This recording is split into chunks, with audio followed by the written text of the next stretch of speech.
Welcome, welcome, welcome. Welcome back to A Million Voices podcast. It's me, yours truly, hosting today's episode. I guess we should start with a fit check. I've been doing that the last two, and I think I'm going to keep it going just because it's fun. I don't have any sunglasses on because you guys voted no on my story, which I was very sad about, but it's fine. I'll get over it, hopefully. So yeah, we moved off with the sunglasses. They will be back though. A bucket hat because I'm on a bucket hat vibe, and why not? It's summertime. Canada because Canada Day just passed, and Spider-Man shirt because you guys voted yes to the shirt. I just bought this shirt at Kensington Market last week. Great spot if you're anywhere outside the city looking for a drive down into the city, or if you're in the city and want to go somewhere that has more like of a boutique vibe and a different, not so much Toronto vibe. Hit up Kensington Market. There's a lot of cool vintage stores, which are huge for me. And also like cool restaurants, like markets. It's just a cool area. So I would highly suggest going and checking it out. If you want to see the top a little better, I don't know how much I can get up, but there's the shirt. I can't show you the back or I'm going to lose the headphones, but pretty cool. I hope you guys watched the new Spider-Man that came out a few months ago. Fire. Absolutely fire. So now for today's episode, I want to know, how do you guys deal with disappointment? I genuinely want to know. Hit me up in my DMs. I want to have a conversation about it because I'll tell you what happened to me, and kind of a lesson I learned from it. So I was supposed to have a guest on this week, and something happened last minute and the person couldn't make it on. So naturally I was very disappointed because it was last minute. I didn't have anyone backed up, and I was worried about how it would be perceived when I come on here within my third week now of posting and I'm doing a solo one. And I thought it would be seen upon as like, oh, she can't get anyone on the podcast. But with the advice of those around me, I realized that like, hey, shit happens. Like straight up, shit happens. Life is always full of disappointments, and it's how you deal with them that will dictate how they affect you. I really let it affect me the first day I found out the person couldn't come on, and the second day. I was really, really upset. I felt like it was the end of the world. And honestly, I personally felt like I had failed, but I didn't fail. I just chose to take the wrong path with dealing with the situation. I sulked in anger and disappointment and being upset. Meanwhile, if I had just taken that and seen it from a different perspective, like, hey, you know what? Everything happens for a reason. No worries. Like maybe there's a reason I'm supposed to be on this podcast by myself for this episode. I'm a firm believer in everything happens for a reason. And I know there is a reason why I have to be on here. Maybe it's something I'm going to say. Maybe it's something I have said. I'll be honest, this episode was not planned. As I was saying, this was all very last minute, but I'm still hoping that I can get some sort of message across to you guys. My biggest lesson from this was like, as I was mentioning before, there's two ways to handle when life throws a curveball at you. You either sulk in it or you learn from it and you move on from it. This is me moving on from it. Things happen. Many, many things happen. Serious things happen. Little things happen. No matter the extremity of the situation, it's all in how you handle it. Obviously, it's easier said than done. There's very extreme circumstances. Let's say if you lose someone, that you're not expected to just wake up the next morning and be like, oh, well, that's it. You know, we're moving on. Of course not. We are all human. And I said this before in the last podcast. We all have feelings, and you have to allow yourself to feel those feelings. You never want to suppress them. Sometimes you honestly just need to cry. Just cry it out because you're releasing emotion.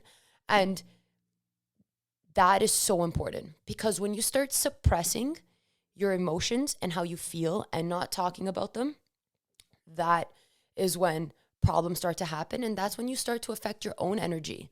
And that's just it though. When you sit in disappointment, for example, or anything that's of a lower vibration, anger, resentment, hatred, disappointment, you are actually only harming yourself. Sure, those around you may be affected because if those people care about you, then of course they don't want to see you in that state. But you are only affecting yourself and your energy and how you're going on with your day, because your body is taking the hit, no one else, when you're putting it through such low vibration. So that's something that I'd really want everyone to keep in mind. And back to suppressing feelings, you should never do that. If, for example, let's say someone did something to your best friend did something to you and it got you really mad. If you don't voice how you feel, that problem will never get solved. It can come up again and again and again. And you actually can't complain about it because you're not doing anything about it. What good is it if the problem keeps happening? Then you go to someone else to vent about the problem, but you're not addressing the problem. And then you're going to get mad that it's happening again. I went through this personally. I want to say a few years ago, I was suppressing so much. And then I realized that when you actually speak how you feel, if the person you're talking to actually cares about you or your relationship with them, they'll hear you. It won't feel like you're talking to a wall. They'll understand you and they'll try to change whatever has happened. Same way as like, I'm like this with all my friends. If I've done something, even family or whoever in work, like if I've done something and it's bothered someone, I would 100% want them to come to me rather than me or them go behind my back and like start getting mad or bashing me to other people, because that's not solving anything. If anything, it's putting this thought or this bad thought, negative thought in someone else's head about me that doesn't even know me, you know? So I think it's very important that if you're feeling some way about a situation at any point in your life, work, relationships, school, friendships, anything, let the person know how you feel, good or bad. Because at the end of the day, suppressing it only hurts yourself. And if you have questions you want answered, ask them. Because as most of you probably know, the famous saying goes, the answer is always no unless you ask. Same way in soccer, my coach would tell me, you miss 100% of the shots you don't take. So don't let fear and basically your ego overcome what you're feeling and tell you otherwise. I'm telling you, trust me, at the end of the day, it's worth it. Just express how you're feeling. Like I said, good or bad, because if the person on the receiving end really cares, they'll be receptive to it and you will work it out. And to be honest, this can also help you show true colors, because if you're doing this and the person on the other side is just getting angry and not hearing you out, it shows how they feel towards you. So it could also be a rude awakening, right? You always want to give people the benefit of the doubt. Trust me, I'm like a queen of it. I always give people the benefit of the doubt, maybe too many times, but you also want to guard yourself and kind of like look in your life. Like as we get older, I feel we start to get a better grasp of who's around us. And I know my parents always said to me, like from elementary school to high school, I lost friends, of course. Or like my best friends I was close with, I wasn't as close with them anymore. And to me, I was like, holy, I'm never gonna have friends again. Like it's the end of the world, blah, blah, blah, blah, blah. And my parents would always tell me like, hey, it's not the end of the world. Like as you get older, you'll realize your friend groups change. And if they don't, you'll just kind of narrow your group down into who's your closest friend. And that happened. And then from high school to university, same thing. You lose friends, you gain friends. And then after university, so I'd say after 21, 22, well, in university, you start to realize who your real friends are. But after that, when real life hits, when everyone becomes busy with work, commitments, boyfriends, girlfriends, that is when it truly shows. Because who's making time for you? Who's checking in on you? And you know what? You don't have to talk to your friends every day. Even if you talk to your best friend every other day, or whatever the situation is, every friendship is different. If it's a genuine friendship, like I have a friend who was my best friend in first year, Erin, shout out. And we literally guys spent 24/7 together. Like when I say 24/7, like 24/7. And then she left the school after first year. And then I was like, shit, there goes the friendship, you know? And even though we don't see each other as often, we see each other and it's like time hasn't passed. So to me, that's a true friendship, because we don't talk every day. We don't see each other every day, but I know she's always there. And on the other hand, I have friends who I literally talk to 24/7 all the time, and we're good. We've been through ups and downs, and our friendship has only become stronger. It's never deteriorated.